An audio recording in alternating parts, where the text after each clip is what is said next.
This is the cable that provides the internet to the whole world. Wait, I thought we get the internet from the satellites. Is that not true? What do you guys think? Let me know in the comment section. As of now, around 99% of the internet comes through the cables worldwide. If you don't know how cables provide internet to the whole world, I have created a video on this. Please go and watch. Back to today's video. Around 1% of the users uses the satellite internet. But why only 1%? Does it not provide high speed? Or is it very costly? Or is it not easily available? We will get to know all this in this video, so stay tuned. First, let's check how satellite internet works. Let's divide into 3 sections. First, how devices such as mobile phone, laptops connect to the internet. Secondly, how satellites send the signal from the space. Thirdly, how satellites collect the data such as images, videos or text that we search for. So connecting our devices such as mobile or laptop is almost the same as using cable or fiber internet. So you can connect wirelessly or using an Ethernet cable.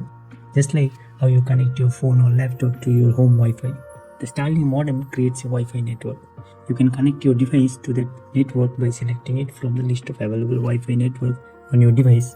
Or you can use Ethernet cable to connect your device to the modem if Wi-Fi doesn't support it. The modem connects to an antenna or dish using a wire which will be placed on the ground somewhere near your house, and that dish will connect to the satellite. But the interesting part of this dish is that it moves based on the satellite position.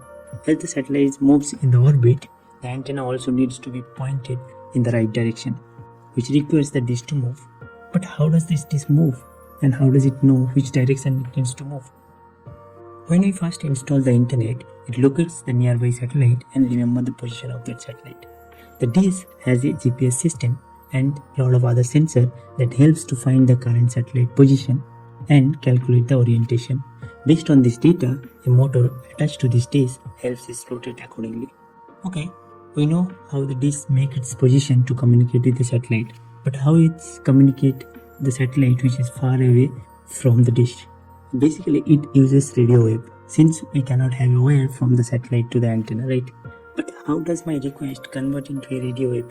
When you send any request through an electronic devices, it is converted to a digital format such as 0 and 1, which machine can understand. Then that digital data is converted to a radio wave using a modulation process. This dish consists of thousands of small antennas placed inside a grid. But why do you need so many antennas instead of having a single antenna? They use a concept called beamforming, which makes the signal more stronger and more focused. Let's see how it works. Each antenna emits a signal shaped like a half circle. So if you have more than one antennas, multiple such shapes will appear at the same time. Each antenna element is connected to a phase shifter. Phase shifter is a device that can change the phase of the radio wave being transmitted or received by the antenna element. The phase is essentially the position of the wave in its cycle. When radio waves from different antenna element meets, they can either combine to form a stronger wave or cancel each other. By carefully controlling the phase of each antenna element, engineer can create a constructive interference in the desired direction.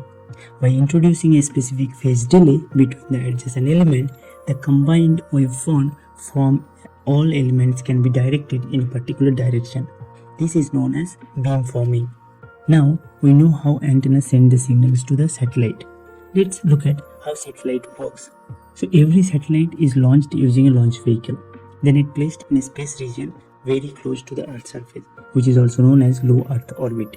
Each satellite has its own antenna to receive and transmit signal to the dish and the ground station. Okay, I understand it sends radio signal, but how does the satellite know which signal to receive, as there are so many signals in the air?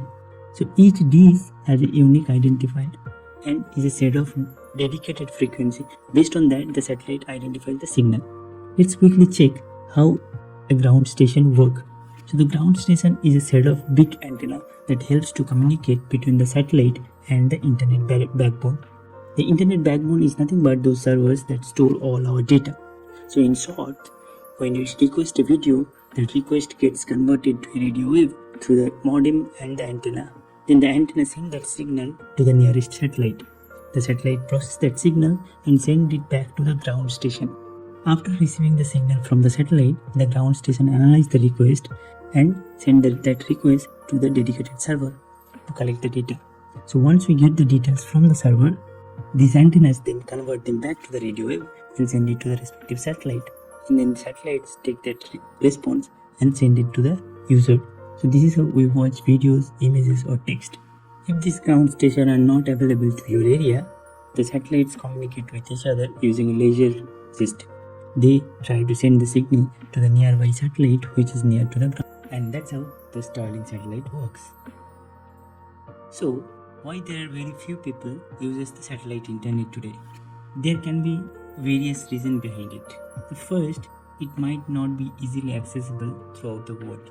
Secondly, speed will not be like the fiber internet or cable internet, as the signal needs to travel far distance from the ground to the space station. Last but not the least, it is a bit costlier than the fiber cable internet. I hope you learned something from this video. If you do, please don't forget to like, share and subscribe the channel.